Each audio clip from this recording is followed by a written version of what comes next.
Hola, ¿qué tal? Buenas tardes, Naya. Yo no pude estar ayer en el Meet, Claudia soy. ¿Cómo estás, Claudia? Dale, bueno, ahora vamos a hacer un repasito así general, más o menos, básicamente qué significa el concepto de didáctica, para ponerlos al tanto. Cristina dice, estoy en mi trabajo, los voy a escuchar. No hay problema, Cristina, no hay problema, al contrario, están en el laburo, se están arriesgando un montón, metiéndose acá.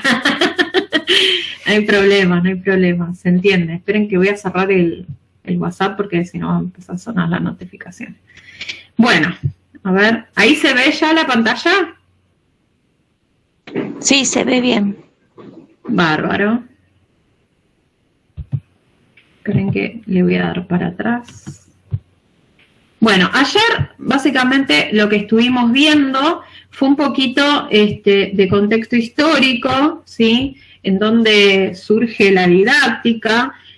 También vimos un poco de esta idea utópica que tenía Comenio, ¿sí?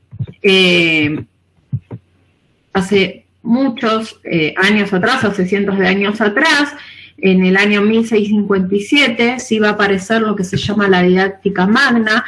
Magna es un concepto que significa como a gran escala, ¿no? Como en grandes, algo que es muy abarcativo, ¿no? Por eso él lo que pretendía era enseñarle todo, ¿sí? A todos. Pero resulta que el mundo ha evolucionado, la tecnología ha evolucionado, las ciencias, ya no tenemos un grupo de personas a quien enseñarles, sino que tenemos todo un sistema, ¿sí? Tenemos organizaciones que necesitamos, incorporar ese grupo de personas a estas organizaciones, a este sistema, que es ya a una escala muchísimo mayor de lo que estaba en la mente de Comenio en el año 1600. ¿Sí? Y eso fue más o menos lo que vimos a nivel histórico. También hablamos de que Durkheim va a mencionar que la educación siempre va a estar ligada a un contexto histórico determinado, y que la educación siempre se va a dar de acuerdo a esas condiciones, ¿sí? En ese momento histórico, económico, social o político, y siempre va a estar condicionada, dice, ¿no? Siempre va a ser dependiente, siempre fue dependiente de la educación. Lo hemos visto ya en otras materias, como la educación va a ser una herramienta que va a favorecer el sistema político que está rigiendo en ese momento, como el sistema económico también se va a servir de la educación para poder formar trabajadores, para poder formar personas que produzcan a gran escala, ¿sí? Y por otro lado, las ciencias también van a avanzar, ¿sí? En el campo, en diferentes campos, y la didáctica, dijimos, va a terminar abandonando esta idea de querer tener un método único, ¿sí? Para poder enseñarle todo a todos, ¿sí? La didáctica va a abandonar esa tarea del artificio universal, dice el apunte. Entonces, ¿qué va a pasar? Dice que la didáctica lo que se va a dedicar es más bien a especializarse por campo, ¿sí? A tener, por ejemplo, habíamos dicho, una didáctica en el campo de las ciencias sociales, a tener una didáctica para las matemáticas, una didáctica para enseñar economía, una didáctica para enseñar física, y no va a ser un método único para todas las ciencias, sino que cada ciencia va a tener su propia forma de enseñar, ¿sí? Y repasamos rapidito qué es el concepto de didáctica, ¿sí? Didáctica habíamos dicho que es una disciplina pedagógica, ¿sí? Ya ahora lo voy a explicar mejor, de carácter práctico y normativo, o sea que tiene una parte práctica que se rige también por ciertas normas y que tiene como objeto específico la técnica de la enseñanza, ¿sí? O sea, formar al educando. Es decir, que es una disciplina normativa que sirve para planificar, para regular y guiar la práctica de la enseñanza. Y no nos olvidemos de este objeto de estudio específico, ¿sí? Que es el formar y que es tener una técnica de enseñanza. Este objeto de estudio, esto que yo busco enseñar, que yo busco esta técnica, dice que se va a regir dentro de un sistema conceptual, ¿sí? ¿Qué va a ser la pedagogía? Todo este sistema, o sea, yo quiero lograr guiar la práctica de la enseñanza. Para eso yo necesito un sistema que tenga leyes, que tenga regularidades, que tenga ciertos principios para llevar a cabo ese proceso, y de eso se va a ocupar la pedagogía, que es algo que ya lo vimos, ¿sí? Lo vimos en la materia de pedagogía. Y esta metodología, o sea, la herramienta que va a utilizar la pedagogía, ¿sí? Se va a llamar didáctica, ¿sí? No nos olvidemos entonces que la didáctica va a ser entonces una herramienta dentro del sistema conceptual que es la pedagogía, ¿sí?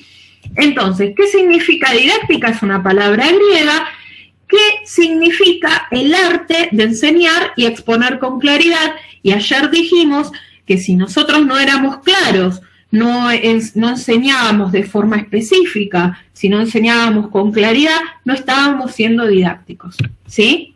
Entonces, no nos olvidemos de este concepto, ¿sí? Cuando tengamos que volver a la palabra didáctica, siempre recordemos que es el arte de enseñar y exponer con claridad. Si yo lo hago desde la confusión, si yo lo hago aburrido, si yo lo hago largo, si lo hago complejo, yo no estoy siendo didáctico, ¿sí? No estoy utilizando esta herramienta que sirve para enseñar y exponer con claridad, ¿sí? Lo vimos desde la perspectiva técnica, dijimos que la perspectiva técnica tenía que ver justamente con que el docente aplica ciertas metodologías, ¿sí? Para que los alumnos aprendan, y lo que más importa es el resultado. Como construcción personal, la didáctica va a servir para que los estudiantes puedan interactuar, para que tengan un papel más constructivo, ¿sí? Para que el estudiante tenga un papel más activo en el aprendizaje, ¿sí? Que incorpore también sus opiniones, sus aportes, ¿sí? Y desde la perspectiva crítica, la didáctica tiene que lograr que haya reflexión, que haya debate, que haya interacción con otros compañeros, ¿sí? Que se llegue también a un pensamiento crítico más elaborado, mejor construido. Así que vamos a tener distintas concepciones de la didáctica, ¿sí? O sea que estos nuevos enfoques van a construir el conocimiento, ¿sí? ¿Por qué? Porque se considera que es una actividad social, ¿sí? No se puede lograr algo didáctico si lo hacemos solos, ¿sí? O si el alumno se maneja solo. Siempre es bueno este tipo de interacción. Bien, lo que habíamos dicho, Comenius que tiene esta idea, ¿sí? De educación para todos, ¿sí? Y como dijimos, la didáctica va a abandonar esta idea de enseñar y educar a nivel universal, digamos, un solo método para todos. Esto ya lo dijimos, ¿sí? Acá lo que se prioriza, va a decir el apunte, es que la didáctica lo que quiere lograr es que alumnos y profesores puedan trabajar, se puede utilizar la tecnología para transmitir la actividad, ¿sí? Una actividad que sea de forma simple, que sea rápida, de un modo agradable, ¿sí? Tanto para los profesores como para los alumnos, ¿sí? Y después hablamos de Perkins, dijimos que hay una forma de enseñar que es didáctica, que es la que estamos hablando, ¿sí? Hay otra forma que es desde el entrenamiento, que es por imitación, ¿sí? Yo le digo a los alumnos, por ejemplo, ayer poníamos el ejemplo de un profesor de educación física, decíamos, el profesor, ¿qué va a hacer? Va a hacer los ejercicios, ¿sí? Nos va a mostrar cómo tenemos que correr, cómo tenemos que ir y volver, cómo tenemos que hacer la flexión, y por imitación los alumnos lo van a aprender, ¿sí? Ahí es donde vamos a ver los puntos débiles, los puntos fuertes, ¿sí? Lo mismo, esto se puede aplicar en otros campos, ¿sí? Después la enseñanza socrática es la que ya venimos hablando, la que queremos sacar del alumno, ¿sí? Esta enseñanza que tiene que ver con que problematizar, ¿se acuerdan? Ayer habíamos recordado que problematizar tenía que ver con plantear preguntas, ¿sí? Plantear preguntas, es decir, esto es lo que realmente la primera idea que tenemos es la real, es la verdadera, cuestionar, ¿sí? Esta enseñanza socrática tiene que ver con el diálogo con otros, comprendiendo, produciendo conocimiento nuevo, ¿sí? Y el docente lo que puede hacer es preguntarle a los chicos qué piensan al respecto de un tema, qué definiciones necesitamos, qué posición se podrían tomar, qué posición toman ustedes, cómo la justifican, por qué crees que pasó lo que pasó, ¿sí? Etcétera, etcétera. Bueno, y terminamos con lo que eran los enfoques del aprendizaje y los enfoques de la enseñanza.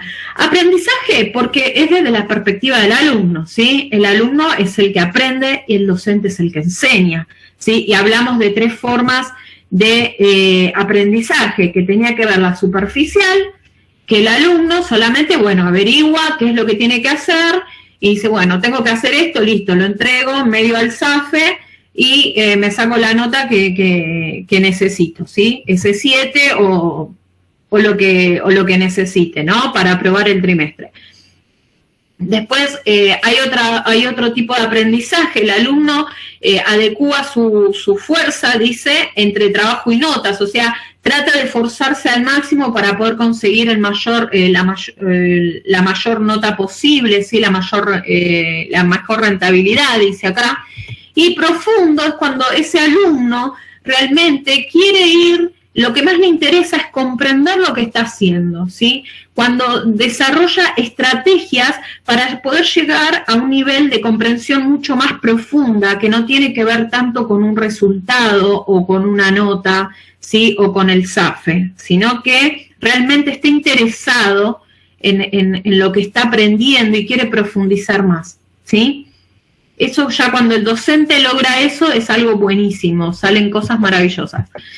Desde la perspectiva del enseñante habíamos dicho, bueno, que el ejecutivo es el normal, digamos, ¿no? Esta gestión donde hay contenidos que hay que dar, se dan los objetivos que son claros y alcanzables, se utiliza un sistema de recompensa, ¿sí? Para reforzar, ¿sí? Y el terapeuta es el que permite que el alumno sea más independiente, más autónomo, ¿sí? Tratamos de sacar la autenticidad del alumno, ¿sí? Acá el aprendizaje tiene que ser autoiniciado, autosostenido y autoevaluado por el mismo alumno, o sea, tenemos que confiar en que ese alumno va a poder llevar a cabo este proceso de aprendizaje, ¿sí? Y que de alguna forma tiene como objeto ayudarlo a crecer, a fortalecer el yo y a desarrollar la autoestima. Y por último, el liberador, que tiene que ver con liberar las mentes, ¿sí? De los alumnos, de la rutina, de la tradición, de la primera evidencia, va a decir el apunte, ¿sí? Y que brinda un medio a los estudiantes para romper con estereotipos, ¿sí? Y construir mejores modelos mentales. Ya es muy digamos, muy utópico, ¿no? Pero está bueno. Algo que aclaramos ayer era que no es que el docente sea terapeuta o sea un liberador o que tenga que ver algo con un tema político, ni mucho menos, sino que este es el enfoque que va a utilizar el profesor, ¿sí? No es que el profesor, aclarábamos ayer, no es que el profesor sea terapeuta o sea liberador, no. El enfoque que va a utilizar, ¿sí? Para enseñar, tiene que ver con estos modelos, ¿sí? Bien. Bueno, ¿hasta acá alguna pregunta? ¿Hasta acá alguna preguntita? ¿Fue claro el repasito? Lo traté de hacer lo más rápido posible. Sí, está bien, está bien. ¿Sí? ¿Alguien más? Bien. Bien. Bueno. Seguimos entonces con la segunda parte. Claudia, vos que me preguntaste, ¿te quedó claro? Sí, Nadia. Gracias. No, de nada. Bueno, entonces, continuamos. Nos tiene que quedar en la cabeza que didáctica tiene que ver con enseñar y exponer de forma clara, ¿sí? De forma clara. Bien, vamos entonces a la segunda parte, ¿sí? Que tiene que ver con las funciones del enseñante, ¿sí? Esto va a tener que ver con procedimientos, con técnicas y estrategias. Entonces, la primera, dice que un buen desempeño requiere capacidad para desenvolverse en distintas áreas, entre ellas la enseñanza interactiva, ¿sí? O sea, yo no me puedo quedar dando un monólogo toda la clase, toda mi hora, ¿sí? Pretendiendo que los alumnos registren algo de lo que yo estoy diciendo, ¿sí? Sino que tengo que tratar de que haya un ida y vuelta, y esto ya lo hemos hablado desde el modelo comunicativo, ¿sí? De escuela, del modelo actual de escuela, ¿sí? Lo habíamos hablado en pedagogía, donde tiene que haber un feedback dentro de la clase, donde tiene que haber un ida y vuelta con los alumnos, ¿sí? Donde los alumnos realmente puedan involucrarse en el tema, ¿sí? Opinar, aunque se equivoquen, ¿sí? No importa, aunque hayan entendido mal, ¿sí? Lo importante es poder captar la atención de ellos, ¿sí?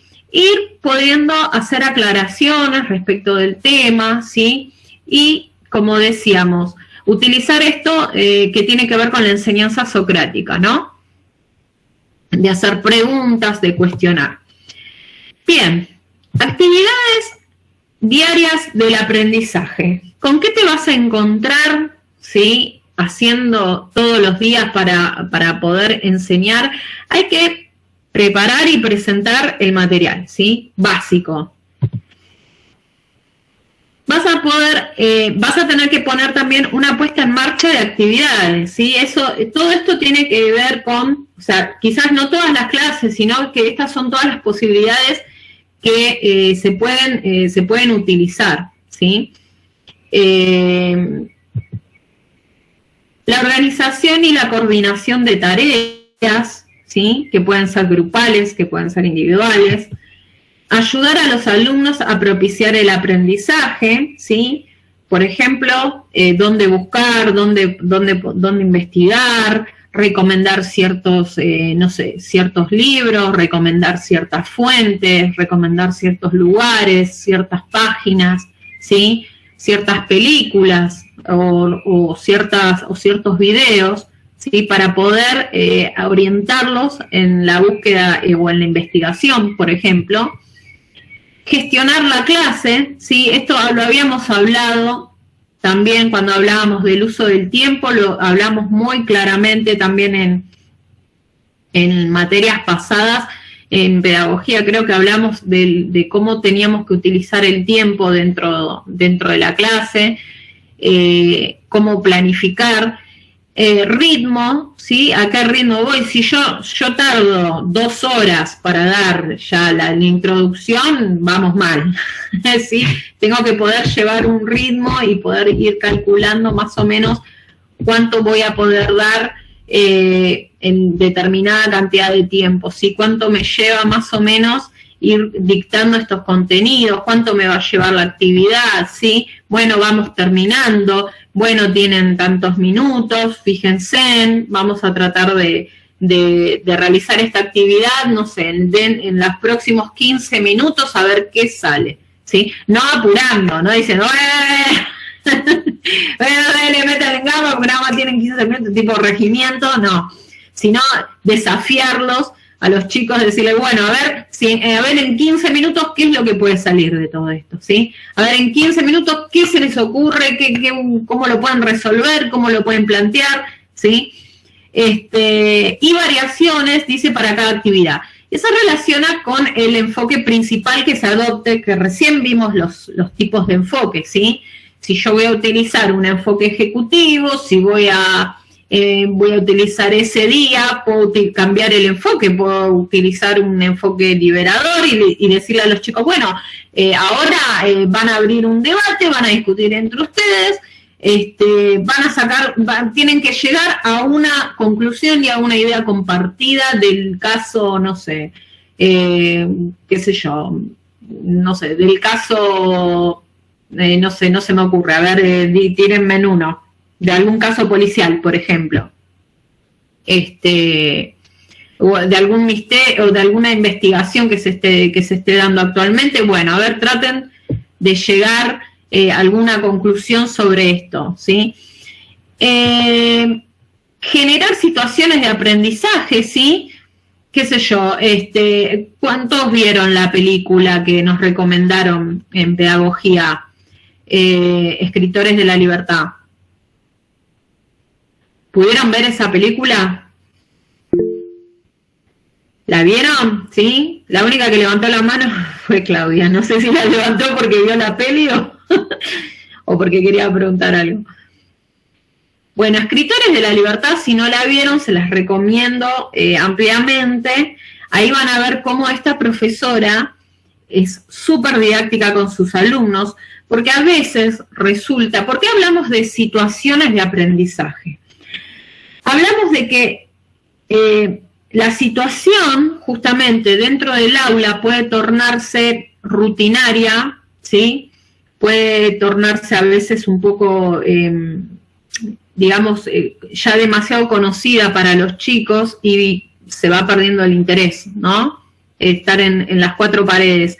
Y en la película de Escritores de la Libertad van a ver cómo esta profesora va a generar no solo actividades didácticas dentro de un grupo que es bastante conflictivo, ¿sí?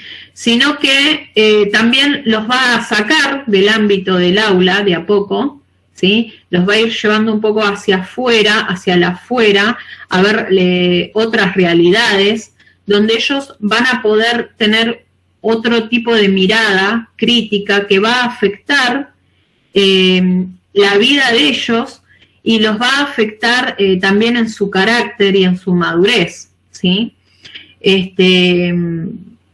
Convengamos que esta película tiene que ver con un grupo de estudiantes, creo que no sé si está en el ámbito de Nueva York o de los barrios bajos del Bronx o alguno de esos, o de Brooklyn. Pero son todos chicos de grupos marginales que pertenecen a bandas, que tuvieron algún amigo que fallece por peleas entre bandas, y tenemos a los chinos contra los mexicanos contra los negros contra los chinos, y con los latinos, y todo así. Ella va a meterse en toda esa realidad a través de clases didácticas donde ella va a plantear debates, donde va a plantear situaciones, donde pese al pesimismo y al rechazo de los chicos, ella va a ir sacándolos de esa posición de pelea, de encierro, de enfrentamiento que se hace ver dentro del aula, y de a poco va a lograr que estos alumnos, ¿sí?, se den cuenta que es más lo que los une que lo que los separa, ¿sí? Entonces se las recomiendo ampliamente para ver un día sábado lindo como hoy, con un cafecito después de la clase, o con algo dulce, siempre yo con el cafecito con algo dulce, para ver la peli, se las recomiendo ampliamente, ¿sí? Bueno, por eso les decía, generar situaciones de aprendizaje, ¿sí? Yo creo que las situaciones de aprendizaje, especialmente cuando te sacan fuera de lo que es el aula, cuando tenés la posibilidad de llevar a tus alumnos a algún lugar, a conocer algún museo, o no sé, o algún lugar histórico, ¿sí? O mismo también tener proyectos donde se pueda ayudar a otros, donde haya proyectos que tengan que ver con con solidaridad o con beneficencia, lo que sea, todo eso sin duda se graba en la mente de los chicos, ¿no? Y influye muchísimo en el aprendizaje. Bueno, seguimos. ¿Se ve ahí? Chicos, ¿se ve la pantalla? Sí, sí, se ve.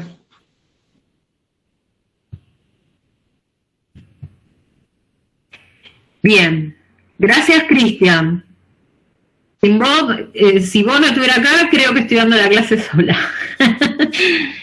Se relaciona entonces con el generar situación de aprendizaje, dijimos, y tener un modelo de enseñanza, ¿sí? ¿Qué significa esto? Que es una forma particular de intervención del docente, ¿sí?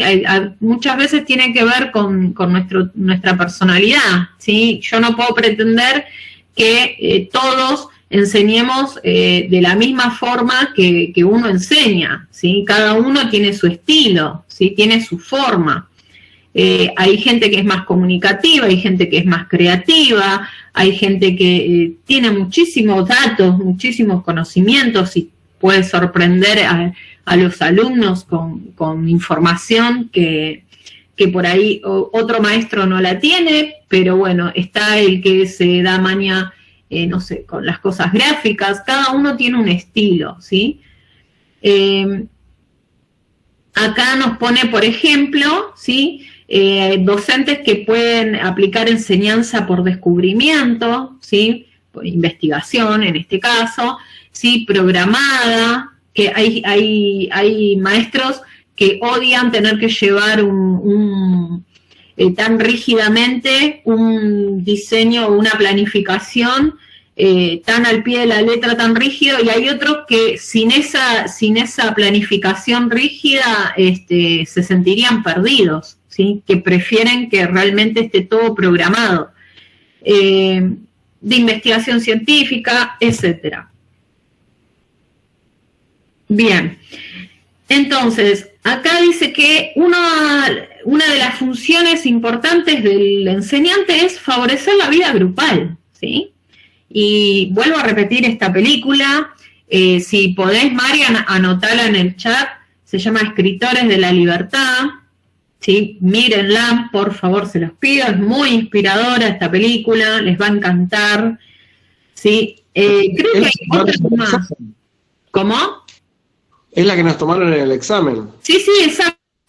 Ah, y también voy a poner otra más, que se llama, ¿cómo era que se llamaba? De Antonio Banderas, donde también tiene alumnos y él es como un profesor de música. Bueno, cambio de hábito también. Un grupo de chicos súper rebeldes y ella profesora de música, que no era profesora, también genera situaciones donde puede captar el interés de los chicos. ¿Cómo era la de Antonio? Algo de líder, de cheerleader o algo así. Después voy a averiguar bien cómo se llama. Esa película está buenísima también, con Antonio Banderas.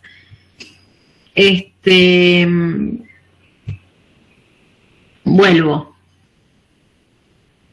Bueno, acá, por ejemplo, yo puse algunos ejemplos que por ahí les pueden servir, ¿sí? Para poder, digamos, propiciar lo que tiene que ver la actividad grupal, ¿sí? Utilizar juegos, ¿sí? Grupales, favorecer la comunicación, proponer debates, realizar entrevistas individuales o grupales, ¿sí?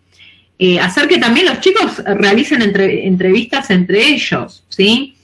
Proponer actividades lúdicas en el caso de los niveles más chicos, etcétera, ¿sí?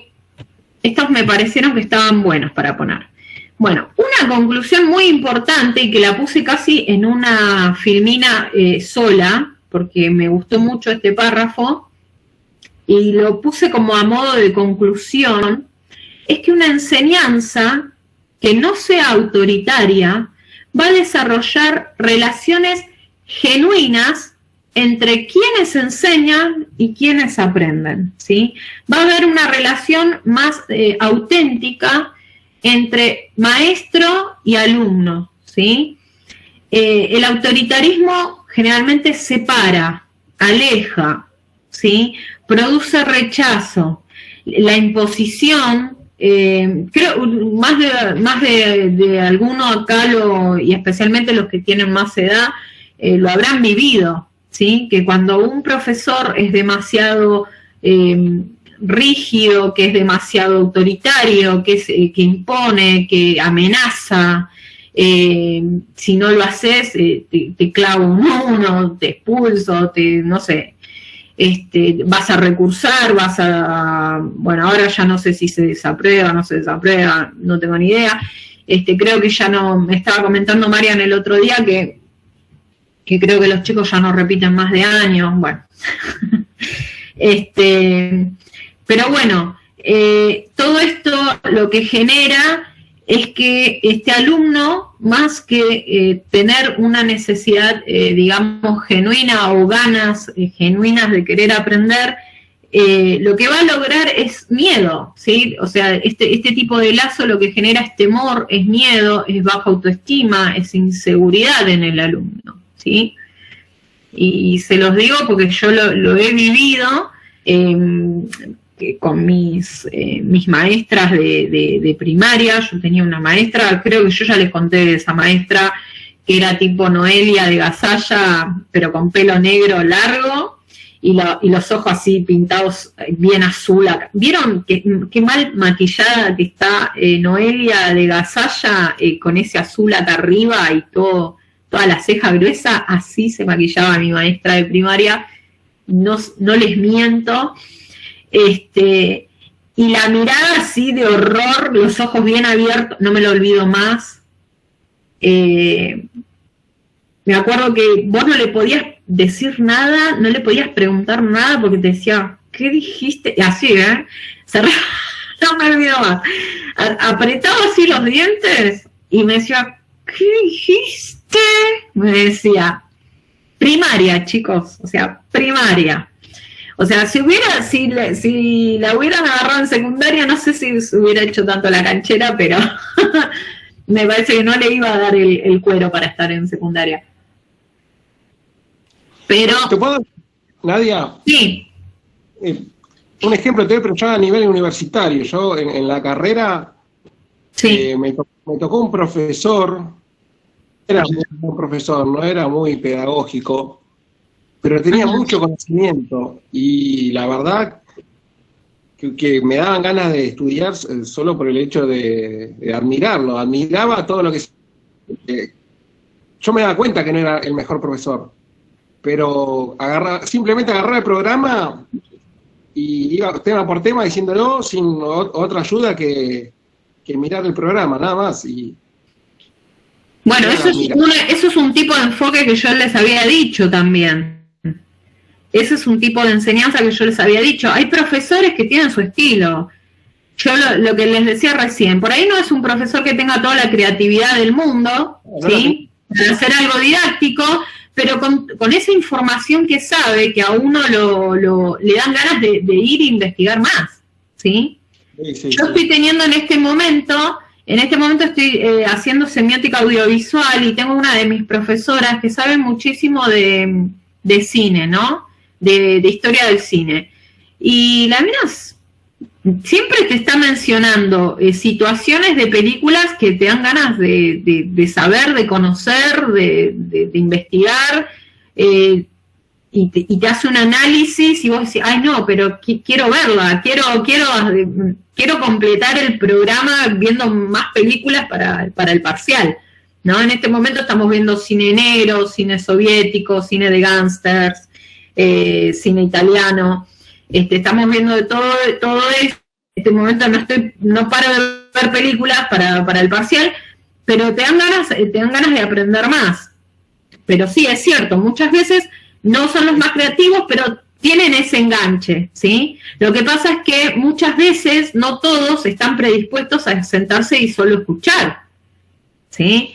Vos por ahí llegaste bien, con todas las luces, descansado, y hay otro que vino del laburo que no puede más, que se levantó a las 5 de la mañana y está sentado en una clase a las 10 de la noche y las neuronas las tiene semiapagadas.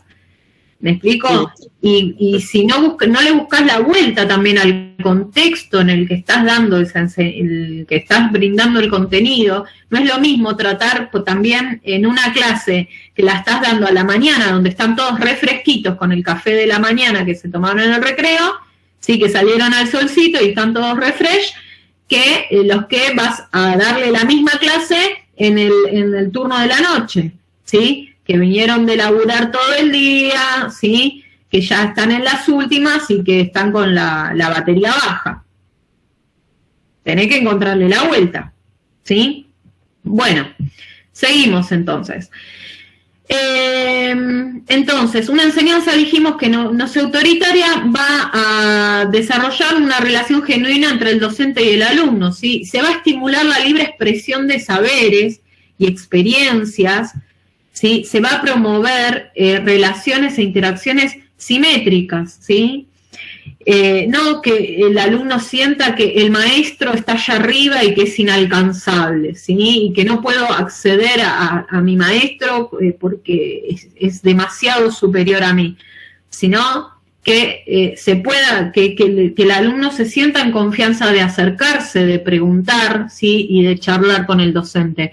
Y que los va a incluir en la reflexión y en las decisiones, ¿sí?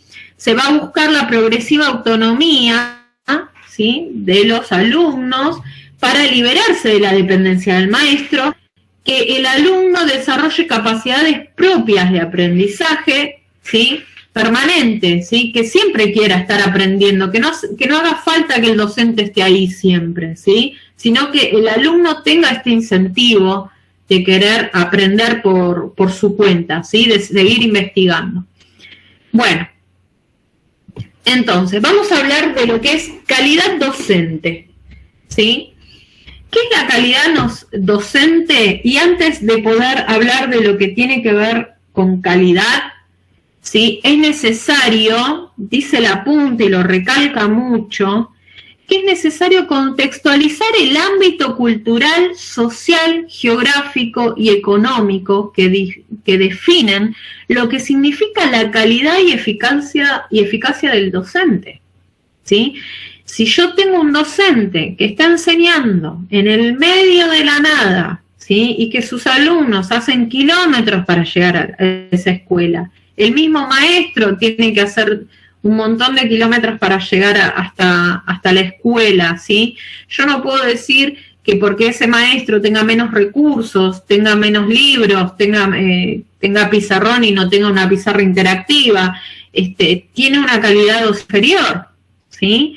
Sino que muy por el contrario, dadas las circunstancias, dadas los obstáculos que tiene de enseñanza, ha podido superar esos obstáculos y ha logrado el incentivo de sus alumnos para que lleguen hasta ese lugar, pese a no comer bien, o a estar muy lejos, o a una inundación, lo que sea, ¿sí? A tener que cruzar un río, como hemos visto en un noticiero, ¿sí? Esto poniendo un ejemplo muy extremo, ¿sí? Muy extremo.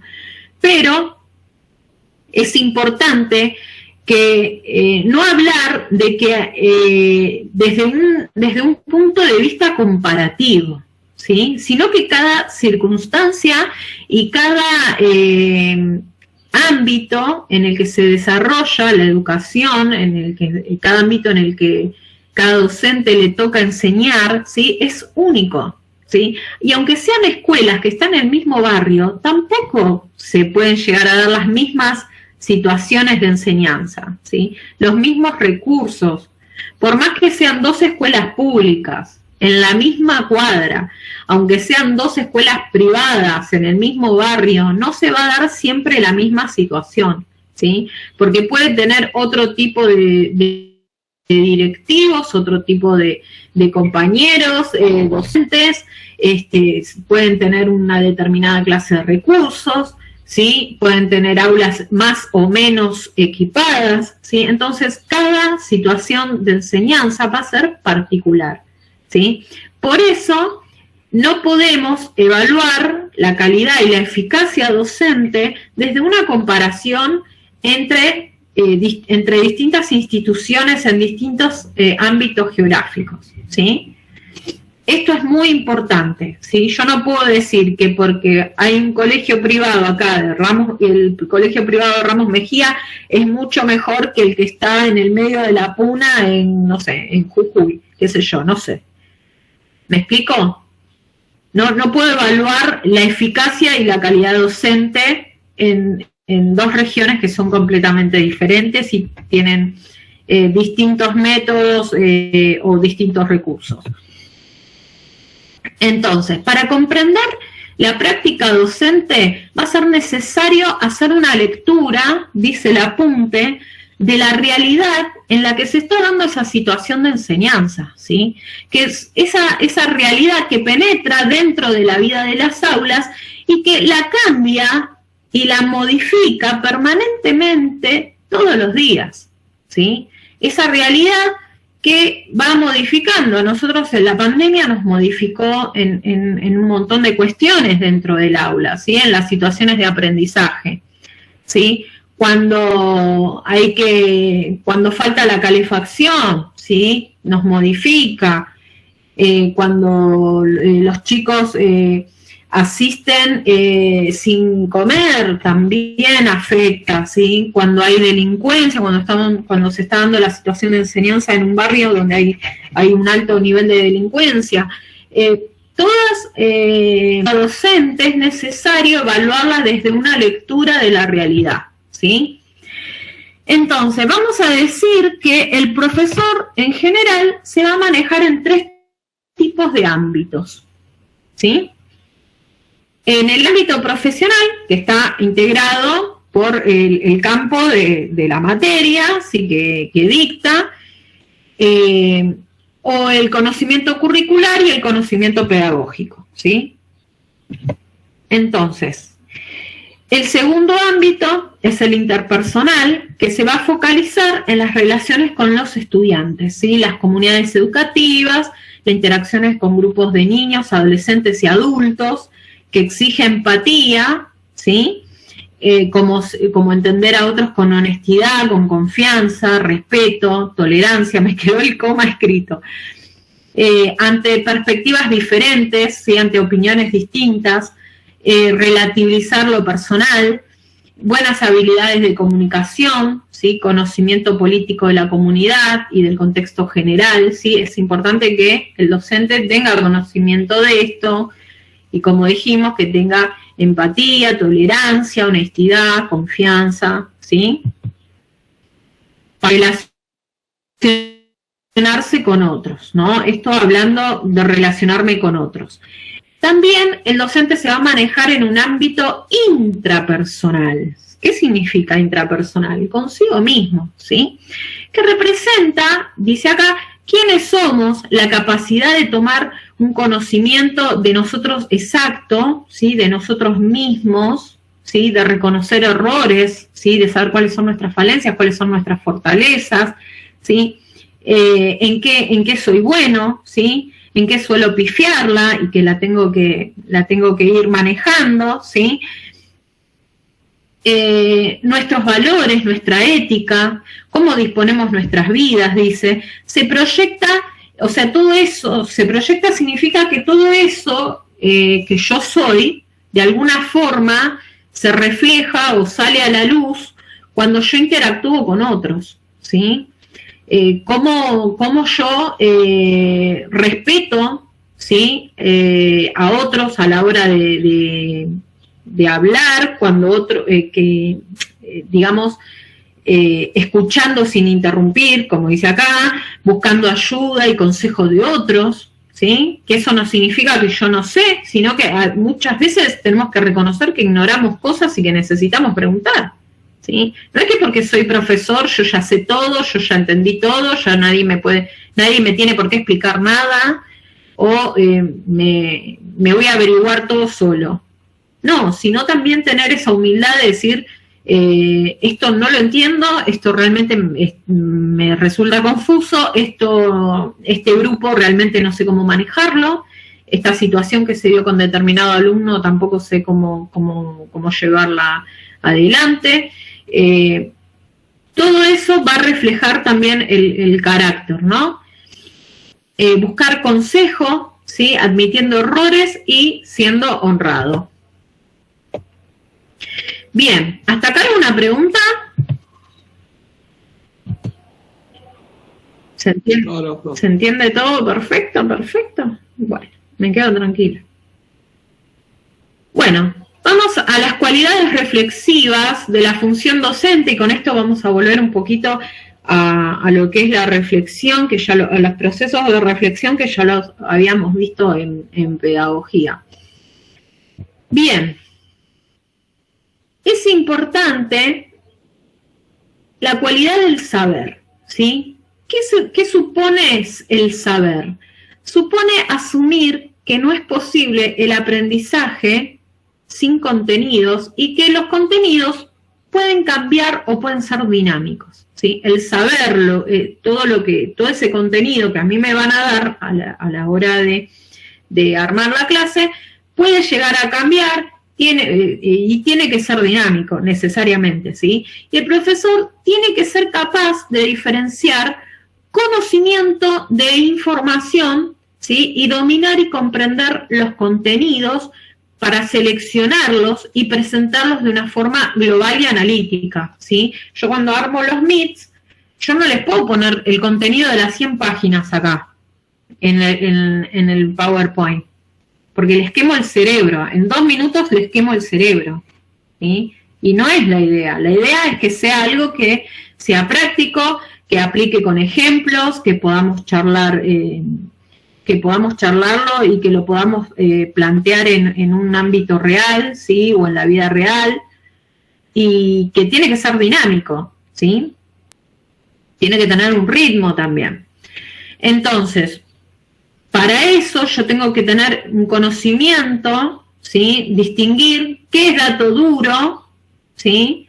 De lo que es conocimiento, de lo que yo puedo adicionar a ese dato, qué es lo que yo puedo explicar desde ese punto, ¿sí?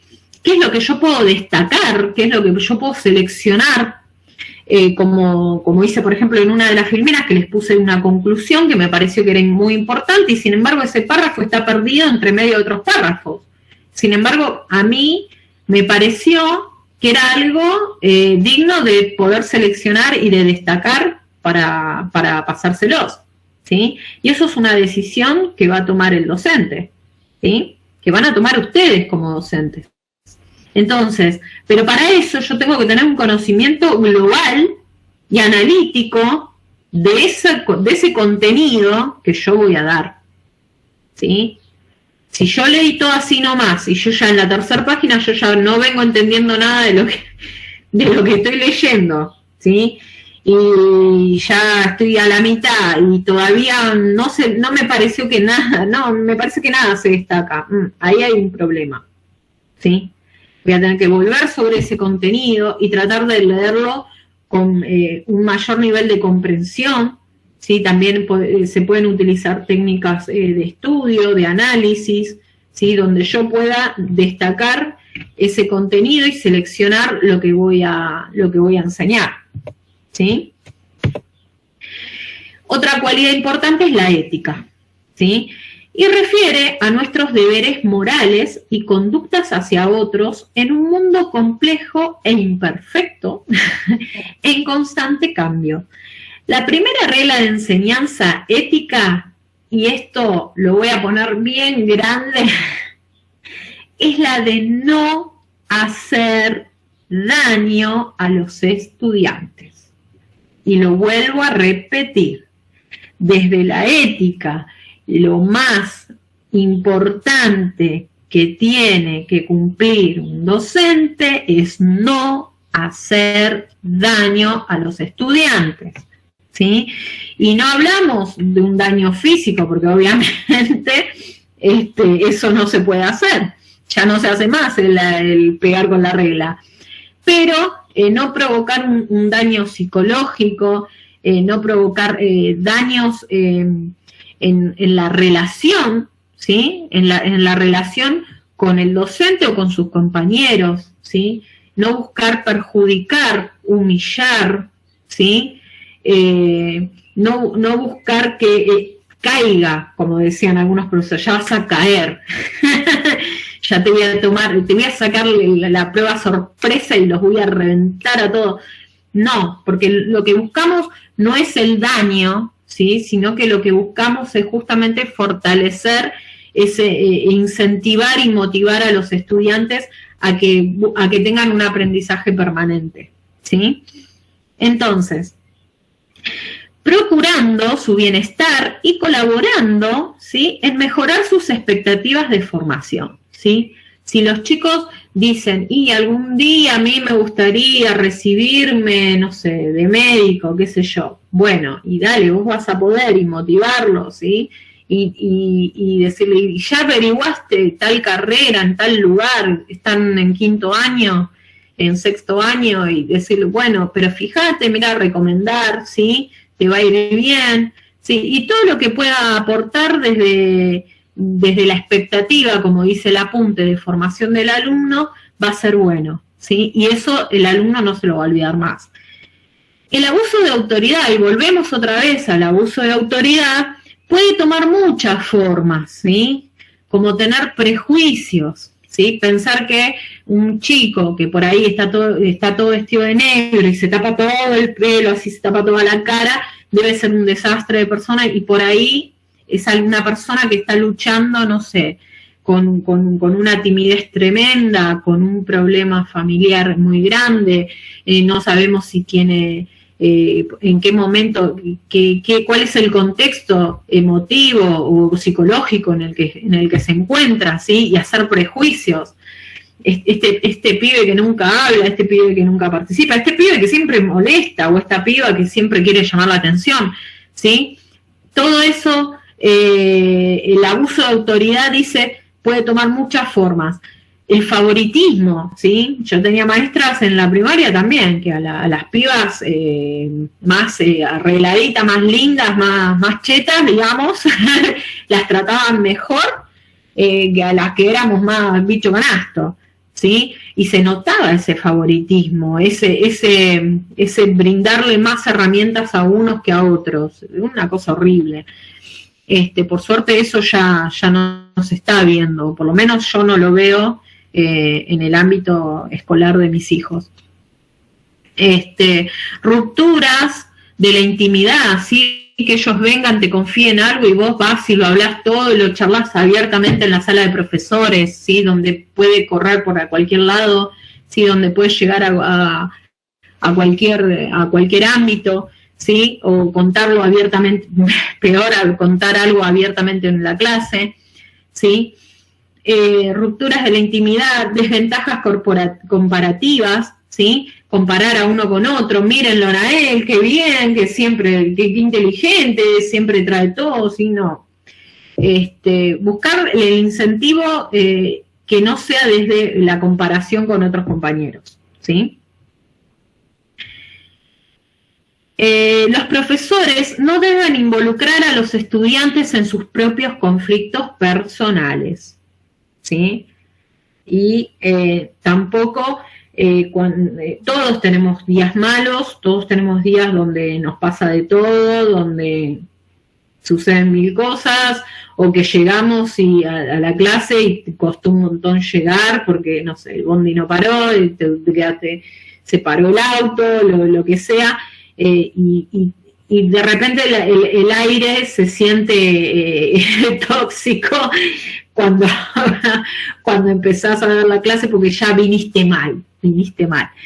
Yo tengo que mostrarles un video de mi profe pasándola mal en el medio de una clase virtual. La última clase, el jueves tuvimos, ella estaba explicando cine soviético, creo, y de repente llegó el pedido de Coto y le hicieron un desastre, y ella había arreglado todo, quién le recibía el pedido, ya tenía todo pagado, nada podía salir mal ese día, pero bueno, salió todo mal por un error y de repente le estaban interrumpiendo la clase, le estaban apretando el timbre a lo loco, la mina que le tenía que recibir el pedido le estaba derribando la puerta, algo más o menos como lo que me pasó a mí con mi nene que ayer anoche estaba meta a golpearme la puerta, que se escapó del Brexticuna, y de repente ella estaba, que disculpen, que voy a matar al Decote, que se vaya al diablo, que no sé qué. Bueno, igual mi profesora es un meme, les digo. Es un meme mi profesora. Yo creo que en algún momento yo también capaz que voy a ser una profesora meme. Pero bueno, puede pasar. Pero si podemos evitar que los conflictos personales, profesionales, lo que sea, las tensiones que a veces se dan dentro de la institución con nuestros pares o con los directivos o con las personas que están encima nuestro, digamos, ¿no? Jerárquicamente, eso no se tiene que reflejar dentro de la clase, ¿sí? Al momento de dar la clase.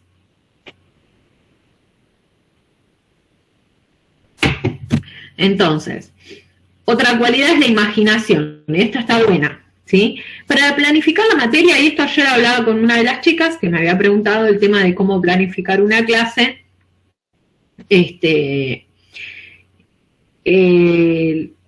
Está bueno, yo le decía que muchas veces, y lo conté ayer también en el Meet de ayer, que no es que didáctica esta materia está preparada, digamos, para un determinado nivel, ¿sí? Qué sé yo, por ejemplo, el inicial. No, sino que se enseña a nivel general y tenemos nosotros que tratar de aplicar esta didáctica, ya sea en un ambiente universitario, secundario, primario, sí, o el que nos toque. Y ahí va a depender mucho de nosotros, ¿sí? Y en este caso, esta cualidad que tiene que ver con la imaginación, sí, me va a permitir planificar la materia en un curso que aún no ha ocurrido, ¿sí? Con materiales que aún no sabemos si van a estar disponibles, y con un calendario que posiblemente quede afectado, ¿sí? A posibles eventualidades, ¿sí? O sea, yo tengo que poder prever todas estas situaciones, ¿sí? Todas estas situaciones de conflicto o estas situaciones adversas, ¿sí? Entonces, imaginación también para el día a día, concreto, ¿sí? Para poder conectar con la jornada anterior, con la última clase, ¿sí? Manteniendo un hilo conductor entre clase y clase, ¿sí? Y la imaginación también me va a permitir y estimular lo que tiene que ver con el mañana y con el futuro, ¿sí? O sea, de decirle a los chicos, bueno, esto va a servir para tal cosa, imagínense, en mi clase, por ejemplo, de taller de aplicación, donde nosotros trabajamos toda el área publicitaria, el área de paletas de colores, la parte gráfica, las tipografías, todas esas cosas. Mi profesora siempre decía, ustedes ya son comunicadores, chicos, están ya en el último año de la carrera, ya están, o sea, ya son profesionales. Y esa clase era como, tipo, ya te están tratando de licenciado, wow, ¿viste? Y la profesora venía y me decía, licenciada, ¿qué le parece? ¿Cómo hacemos? ¿Arrancamos así? ¿Arrancamos allá? ¿Qué es lo que trajeron? ¿Cuál es el proyecto que trajeron las licenciadas? Y entonces como que vos ya te parás desde otro lugar, ¿sí? Como ya no estás tanto como alumno, sino que estás proyectando a un futuro, ¿sí? Y eso es buenísimo. Le cambia un montón la perspectiva al alumno. Y refuerza y facilita la presentación del contenido, ¿sí? La paciencia. Y esta que a veces puede fallar, ¿sí? Se adquiere a través de la práctica constante, ¿sí? No voy a arrancar el primer día con paciencia. Es una práctica que va a requerir de constancia, ¿sí? Permite luchar contra la desilusión, contra la frustración, sirve para entender que la enseñanza es un espacio para aprender, para equivocarse, para preguntar, ¿sí? Que la paciencia crea espacios, ¿sí? Para comprender el pensamiento de los alumnos, ¿sí? Y permitirles perseverar y confiar en sus intentos, así como darles tiempo suficiente de aprender, ¿sí? Tener paciencia con el que va más lento, ¿sí? Con el que le cuesta, con el que me pregunta 1000 veces sobre algún tema, y poder volver con paciencia sobre esos conceptos, ¿sí? No decirle, che, yo ya te expliqué esto, otra vez, bueno, querido, agarrar el manual. No, paciencia, ¿sí? La paciencia es una cualidad muy importante. La comprensión, ¿sí? La comprensión es una emoción que incita a los profesores a ayudar a los alumnos a superarse, y no es simplemente afecto, sino que también es una reacción emocional del profesor para colaborar con el alumno, ¿sí? Para que el alumno pueda aprender y que disminuya lo más posible todas las dudas que el alumno tiene, ¿sí? Es fruto de una larga experiencia, ¿sí? Que se vincula a compartir ese sufrimiento que a veces pasa el alumno en el proceso, ¿sí? A la frustración, la alegría, ¿sí? Por las victorias, por los objetivos conseguidos, ¿sí? Durante este proceso de enseñanza y aprendizaje. Y por último, el placer, que significa crear una atmósfera en la que los estudiantes disfruten aprendiendo, ¿sí? Que requiere permitir y fomentar el ingenio de otros, no que solamente mi ingenio sea el que se exponga en esa clase, el que salga a relucir, ¿sí? Sino que el ingenio de otros pueda destacarse también, ¿sí? El placer de construir situaciones de enseñanza donde todos tienen algo que decir, ¿sí? Donde se pueda dar testimonio de éxitos de otros estudiantes anteriores sin comparar, ¿sí? Sino al contrario, desde la motivación, y saber y conocer que han aprendido algo de ellos, ¿sí? Bien, hasta acá alguna pregunta, algo, ¿quieren hacer un recreíto? Hacemos un recreíto de 15 minutos para ir al baño, para hacerse un café, ¿les parece? Ay, Romina, no te había leído. A mí en la carrera de enfermería me dijo un docente que no iba a poder ser enfermera por tener el pelo violeta. Míramelo. Bueno, la profesora de música de mis hijos, todas las profesoras de música de mis hijos tienen pelos de color. Una tiene rojo, la otra tiene violeta, otra se lo cambia a verde. Así que cualquiera. No depende. Y tatuajes, todo, ¿en qué ámbito? Desde abogados, desde arquitectos, desde todo, hay gente que usa tatuajes. Ya nadie se los oculta como antes. Vieron que antes se ponían todas las camisas largas, ahora no, se remangan, queda re sexy igual. Pero en todos los ámbitos profesionales, por ejemplo, los tatuajes, el pelo, los aritos, ya no es algo tabú. Así que, Romy, no te preocupes por eso. Bueno, ¿les parece si hacemos entonces un recreíto de 15 minutos? Y son 4:10. 4:10. Si no, lo redondeamos a 1:30. ¿Les parece? ¿Sí? 4:30, ¿volvemos? ¿Me contestas? Sí, está bien. Sí. ¿Sí? Bueno, 4:30 nos volvemos a conectar entonces. Aprovechen para hacerse un cafecito.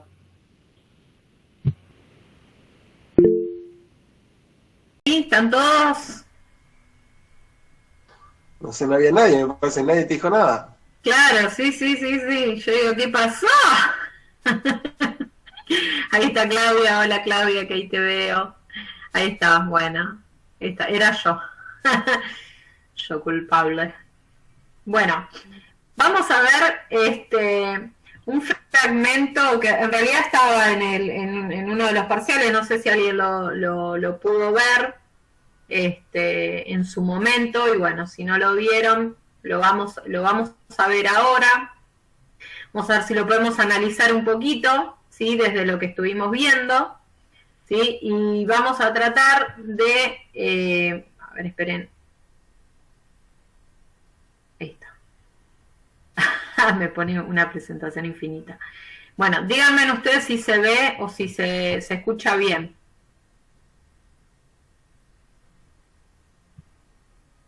¿Se ve? ¿Se escucha? Se ve, pero no se escucha. Se ve, pero no se escucha. Ajá. ¿Ahí? ¿Nada? ¿Se escucha? ¿No?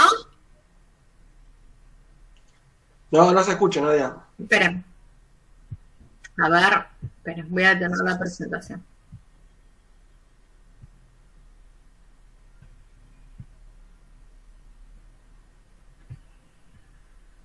Voy a ponerle pantalla completa.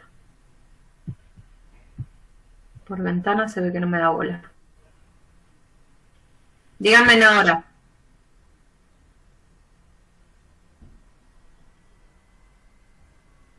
¿Ahora? No, no se sigue escuchando. Uf. ¿A mí se me escucha? ¿A mí Sí, se me escucha? sí, se te escucha bien. A vos, pero lo que estás presentando no. Bueno. Bueno. Qué lástima. Bueno. Fíjense en si esta peli la pueden ver, especialmente este fragmento, que es muy enriquecedor para el análisis de lo que es la didáctica. Qué pena. Bueno. Continuamos entonces, ¿sí? Ahí se ve bien el power se ve bien. Sí, se ve bien. Perfecto. Bueno, vamos a ir a la parte de programación, ¿sí? ¿Y a qué vamos a llamar programación o a qué vamos a llamar un programa? ¿Sí? Vamos a llamar programa a ese producto, a ese resultado, ¿sí? Que se da de planear, ¿sí? De la tarea del planeamiento, que se va a desarrollar entre lo que es el plan de estudios, ¿sí? Un plan de estudios que nos dan, el curso escolar, ¿sí? Que yo puse acá en el medio, por ejemplo, cuarto B, o no sé, o quinto año, o cuarto año, ¿sí?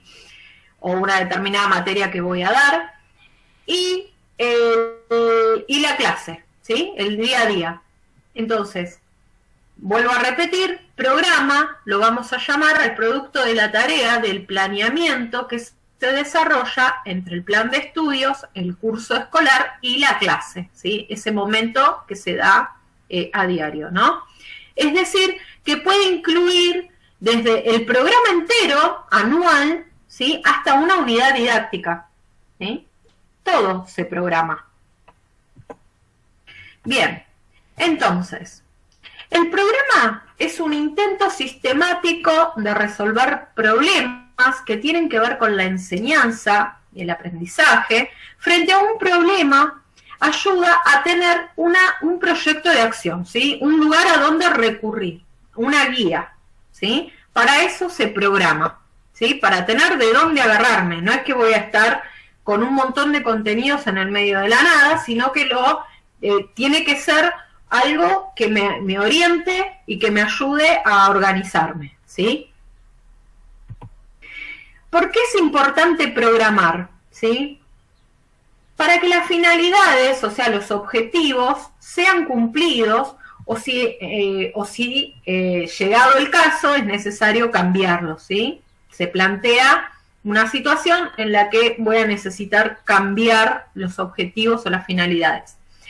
Se utiliza para buscar un balance, ¿sí? Entre las intenciones y las restricciones, es decir, yo puedo planear, me gustaría realizar tal cosa, yo realmente tengo la intención de que este año los chicos aprendan a investigar de una manera más profunda, ¿sí? Pero bueno, ¿cuáles son los obstáculos que se me van a dar?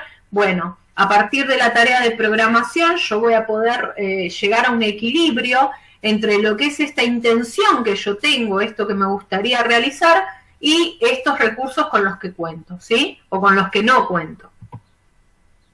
Después, ayuda a operar en ambientes complejos, ¿sí? En ambientes difíciles. En una sala de clases no solo pasan muchas cosas, sino que pasan muchas cosas al mismo tiempo, ¿sí? Cuanto más variables previstas tengamos, ¿sí? Más cosas que pensemos que pueden llegar a suceder, ¿sí? Más se va a poder atender otros sucesos, o sea, yo voy a poder resolver variables, anticiparme, ¿sí? A determinadas situaciones que pueden llegar a obstaculizar la enseñanza, y programar me va a ayudar a atender otras cosas que pueden llegar a darse de forma espontánea, ¿sí? Entonces, 4 rasgos principales del programa es el propósito, ¿sí?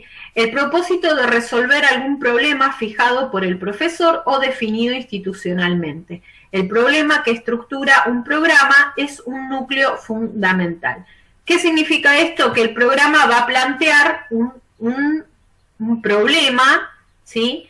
Que es general, ¿sí? Y que es abarcativo y que por ahí nos toca a todos los profes, ¿sí? Por eso tiene este propósito de ir resolviendo problemas que después vamos a ver lo que es el programa institucional. Eso me quedó pendiente, esa clase que nunca la pude dar porque había perdido la voz. Pero tengo el video, tengo el material para que lo veamos, porque es súper importante. Y también tengo una edición de especialistas en el canal Encuentro, que son referentes en Argentina de la educación, donde van a explicar de qué se trata este programa institucional, ¿sí? Así que es importantísimo que podamos ver ese material. Más que nada para tener idea de dónde nos vamos a meter y qué es todo lo que implica y todo lo que abarca, ¿no? Un programa. Entonces, segundo rasgo, la representación, ¿sí? La representación de un estado futuro de las cosas, o sea, a través del programa yo puedo más o menos planificar o ver cómo pueden llegar a hacer las cosas a futuro, ¿sí? A través del programa yo me anticipo, ¿sí? Me anticipo a la acción, al resolver, como decíamos recién, algún conflicto. También sirve como carácter de prueba, o sea, todo programa es un intento y no una realidad constituida, no es algo que se va a dar seguro, sino que es un intento, es una intención, y volvemos a repetir la palabra intención, ¿sí? Buenas intenciones somos todos, podemos plantear, ¿sí? Todo el cuerpo de profesor, el cuerpo, el personal educativo puede reunirse, puede planificar, puede programar, y todo está lleno de buenas intenciones, pero también hay que tener en cuenta los obstáculos, ¿sí? Pero no hay que dejar de programar y de planificar dentro de las posibilidades, ¿no? Dentro de lo que se pueda.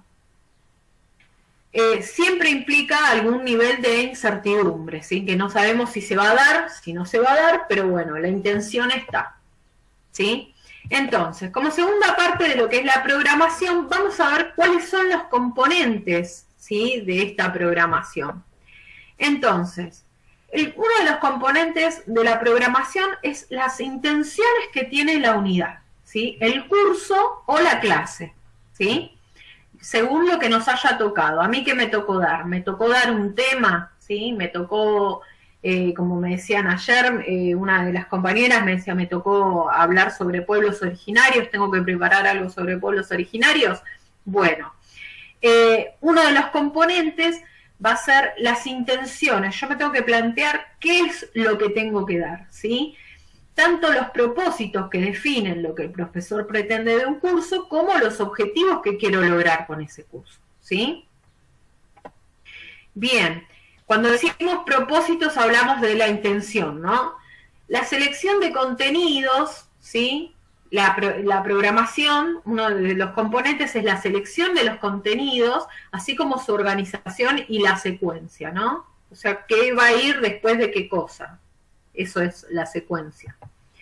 Las estrategias, las tareas, las actividades son parte de la programación, ¿sí? Incluso las actividades que van a permitir cumplir con las intenciones del programa, es decir, esas experiencias que se deben ofrecer a los alumnos y que tienen un valor educativo, no sé, por ejemplo, una salida, ¿sí? Una salida educativa.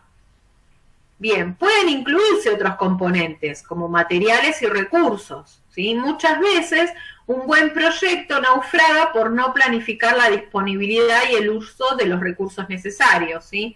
Yo creo que voy a poder lograr determinado proyecto científico, de herramientas, determinados dispositivos, ¿sí? Bien. Entonces, vamos a diferenciar propósitos de objetivos. A ver si esto queda claro. El propósito tiene que ver con definir el programa en términos de lo que el profesor quiere hacer, ¿sí? Y acá vamos a ir a la página 69. Así tienen por ahí el apunte.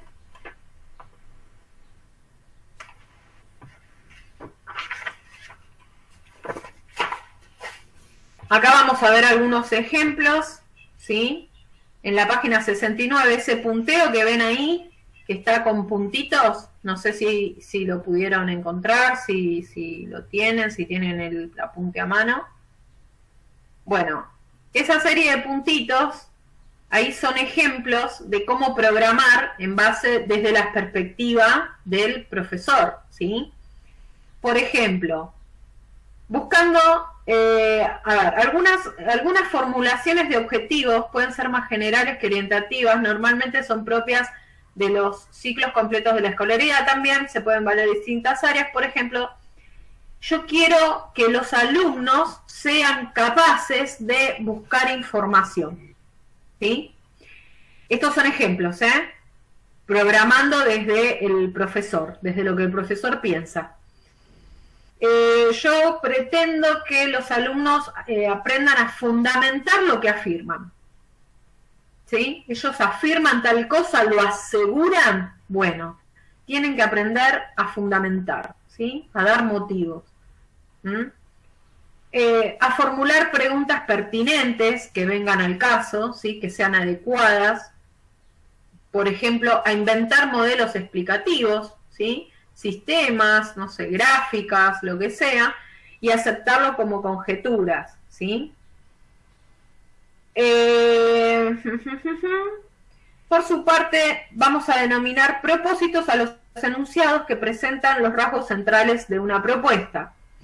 A ver, esperen que vamos a volver a la filmina. Acá. Entonces, definir en términos de lo que el profesor va a hacer, ¿sí? Entonces, lo que va a hacer el profesor en el otro punto, leía el primer que los alumnos van a hacer, o sea, los objetivos. Esperen que vamos a leer. Objetivos es definir el programa en términos de lo que los alumnos son capaces de hacer. Entonces ahí los alumnos pueden buscar información, afirmar, presentar modelos explicativos, ¿sí? Y, ¿por qué puse al revés? Lo puse al revés, chicos, me parece. ¿O no?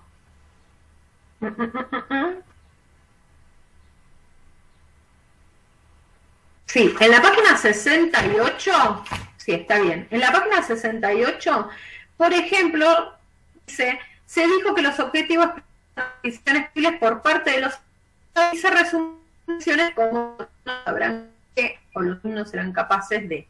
Y acá vamos a ver ejemplos definiendo el programa desde lo que los alumnos son capaces de hacer, ¿sí? Separar mezclas y soluciones utilizando métodos adecuados, prever métodos para separar las mezclas y soluciones, ¿sí? Utilizar correctamente los termómetros clínicos, termómetros de laboratorio, ¿sí? Para los que son enfermeras, los que están en el área de salud. Realizar previsiones acerca de la temperatura futura de dos cuerpos en contacto, utilizando la noción de equilibrio térmico. Esos, ven, son objetivos, ¿sí? Que se van a plantear en base a lo que los alumnos pueden llegar a hacer, ¿sí?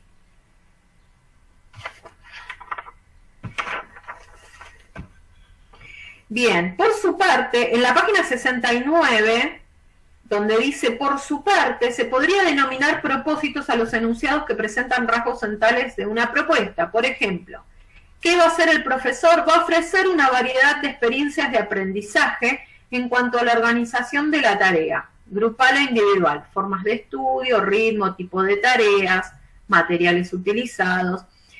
Otra cosa que puede hacer el profesor es facilitar en forma creciente que los alumnos realicen opciones con respecto a formas de trabajo, administración de tiempo, actividades a realizar, áreas de conocimiento a profundizar, realizar con los alumnos instancias de evaluación de su tarea, ¿sí? De la tarea de los demás y de su proceso de aprendizaje. Va a promover experiencias variadas con procesos de trabajo, lo va a hacer en un laboratorio, en un taller, en una huerta, con un periódico, ¿sí? Armando un periódico, por ejemplo. Va a programar y estimular instancias de debate, de deliberación, de toma de decisiones, asunción progresiva de responsabilidades por parte de los alumnos. ¿Se entendió la diferencia? Entonces, yo programo desde el propósito cuando yo, como docente, voy a ofrecer determinados tipos de experiencias, ¿sí? A los alumnos, cuando yo les voy a dar herramientas. Y programo desde los objetivos cuando pienso, ahí anoto, qué son las cosas que yo quisiera que los alumnos, a partir del aprendizaje, de la enseñanza, sepan hacer, ¿sí? Puedan hacer al final del cuatrimestre, al final del año, al final de la clase. ¿Se entiende?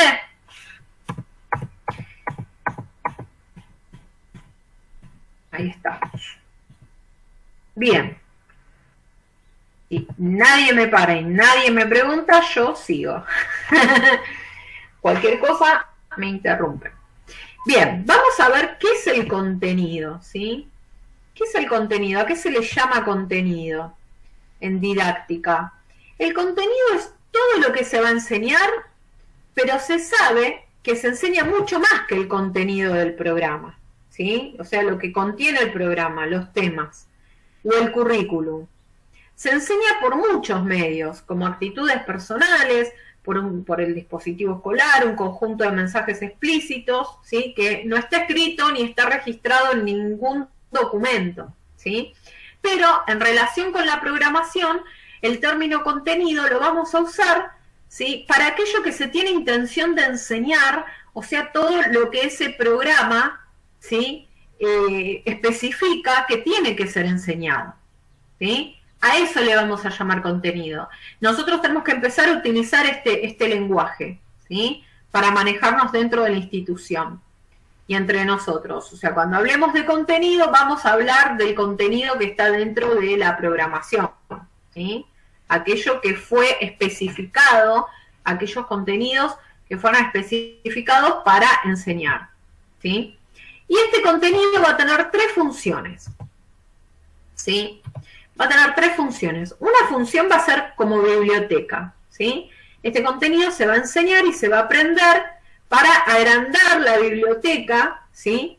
Y se trata de que los alumnos sepan más y tengan un archivo más grande, ¿sí? Al cual asistir, ¿no? Como herramienta, ¿sí? Los contenidos pretenden cosas para poder aprender algo con ellas, por ejemplo, aprender un procedimiento nuevo, ¿sí? O sea, el contenido les va a ser útil para hacer otras cosas, ¿sí? Como herramienta. El contenido también va a servir para practicar, ¿sí? Se van a realizar prácticas complejas que solo se aprende practicándolas, ¿sí? Por ejemplo, en el área de medicina, chicos, si no pones un termómetro, no vas a aprender nunca a tomar la temperatura, ¿sí?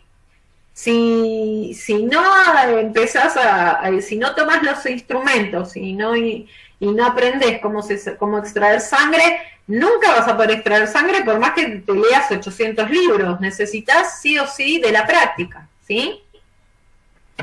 Bueno, selección de contenidos. La selección de estos contenidos, de estos saberes que se van a enseñar y que están especificados dentro del programa, es una cuestión siempre problemática porque supone el reconocimiento que no se puede enseñar todo, ¿sí?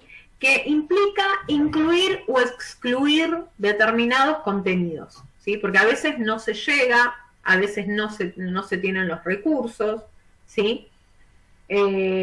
O quizás la institución lo va recortando.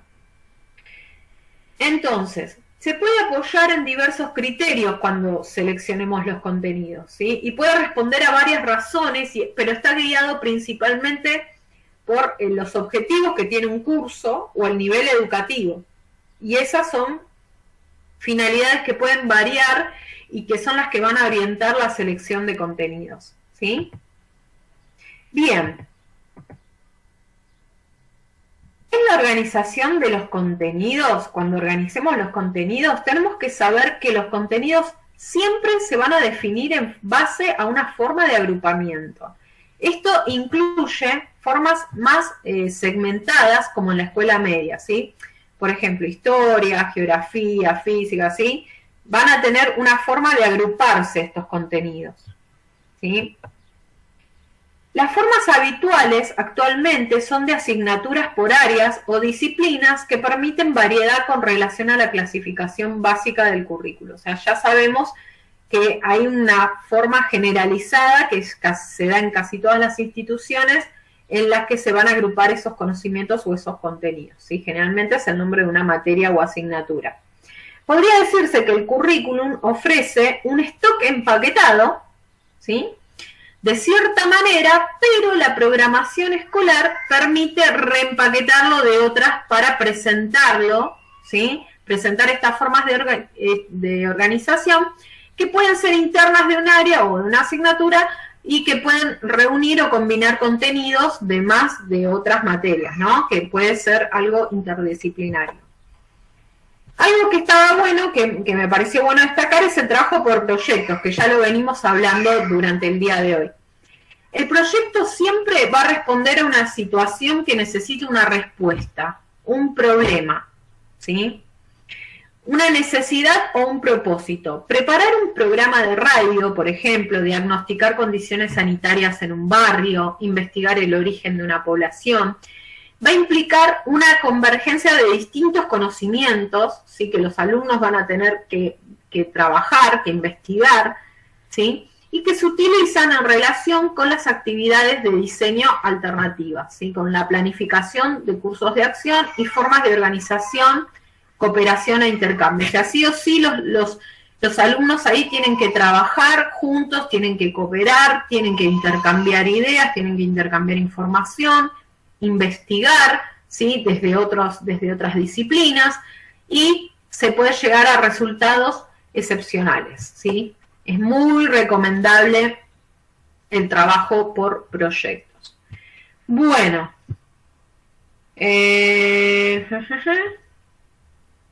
Bueno, los vi muy participativos, así es que no los quiero tampoco incomodar con una actividad que pensaba que podíamos hacer. La verdad somos muy poquitos.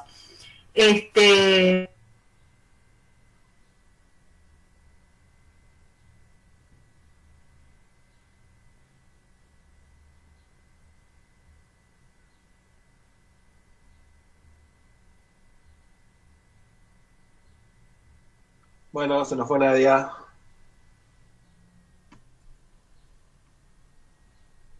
Me parece que iba a terminar, ¿no? La exposición de Nadia. Me parece que sí. Sí, dio la impresión de que sí, sí, sí.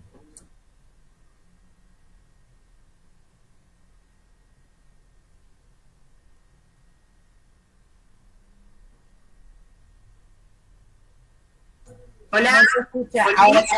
Ah, de repente se me cortó todo, se me colgó internet. Ahí está, ahí volví. Bueno, ¿alguna pregunta hasta acá? ¿Alguna duda? No, yo no. ¿Los demás? No.